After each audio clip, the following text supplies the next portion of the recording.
Isaiah, can you just talk about your progression in the role of punt returner? Coach McIntyre on Thursday night after the game said, it was getting you to catch consistently and all that kind of stuff. Can you just take us through the process of kind of when you started playing the position and how you started to get comfortable with it?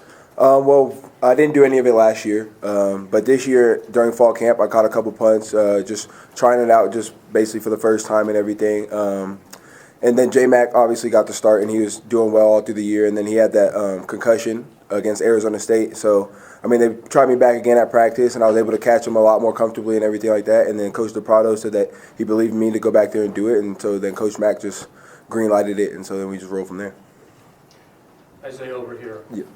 How do you feel this team is dealing with the noise around the program? You guys have always obviously had high expectations within it. Now nationally, there's a different perception of what Colorado is. It appeared to the uninitiated that you guys didn't handle that particularly well the other night. Still won the football game, but didn't handle it as well. Can you give me just a pulse check for where this football team is with that responsibility? Regarding that, I feel like we are handling it well. We have a lot of seniors on this team, a lot of guys that have gone through everything that this program has been through for the last 3 years, with the downs and the losses and everything like that. And so they're excited to be able to start winning and to reach the goals that we've set for ourselves. But at the same time, we also wake up every day and know that we've been trying to be Pac-12 champions ever since before the season started in fall camp.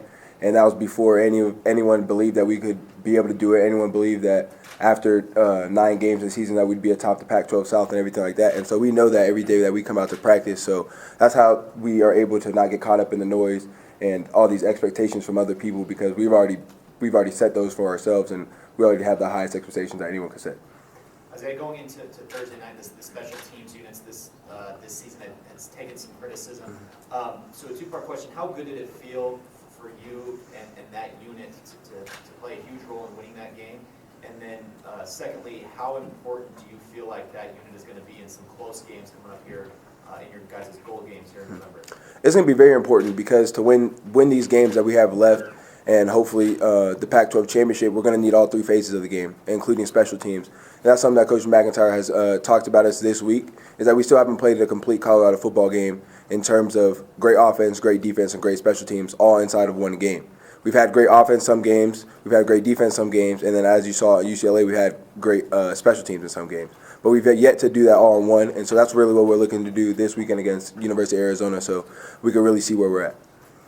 Yeah, Isaiah, a two-part question for you. Number one is the decathlon something fun to do in the offseason, and how much does that help you for football? It's definitely something that's fun, something that I've been doing ever since I pretty much started track, something that my dad did, so that's how I got into it. But yeah, it's definitely a lot of fun, and in terms of helping for football, it just makes me a better athlete all around, in terms of speed, jumping ability, all of that, so all of that translates over to football. Isaiah? Yeah. Going back to Arizona, going home, what's it going to be like for you, and how important is it for this team to treat them as a threat?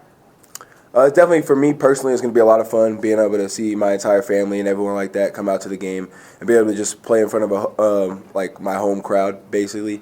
But in terms of us preparing for Arizona, we prepare for every team the same way every single week. It doesn't matter if we're playing the number 1 team in the nation or playing the team that's not ranked or anything like that. So we prepare the same way, same week of practice and everything like that, and we don't take a team lightly. Being from Arizona, the fact that the Wildcats didn't offer you a scholarship, a little extra motivation for you going into this game? It's not something that I necessarily think about, but it's something that's always in the back of my mind when we play ASU or U of A, just knowing that I came from Arizona, and I would look for those schools to offer me coming out of Arizona, and they didn't, so it's always a little extra motivation just to show them, okay, this is where I'm at now, and, so.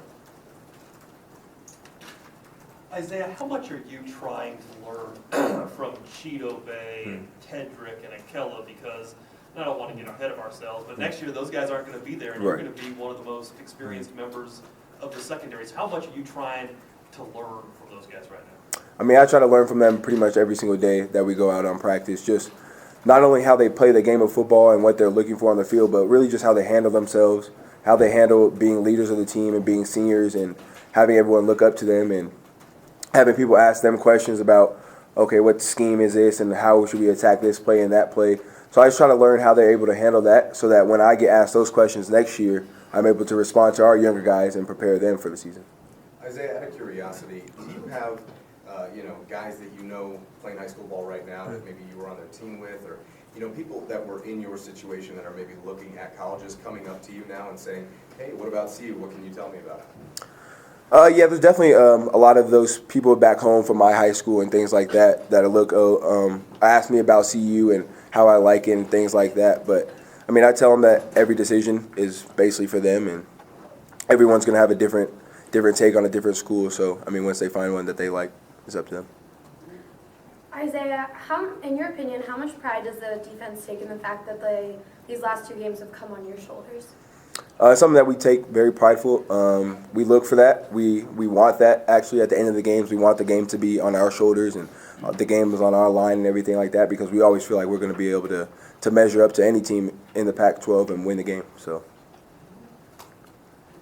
Who's got the best hair? on the team, I would say NJ Follow, definitely. I don't know if you guys saw it against UCLA, but he had it braided up and everything. So, it was pretty cool. Isaiah, how do you guys view Arizona? They're coming off a 69 to 7 defeat. So on one hand, they're probably playing for a lot of pride this week, but on the other hand, they might have some scar tissue.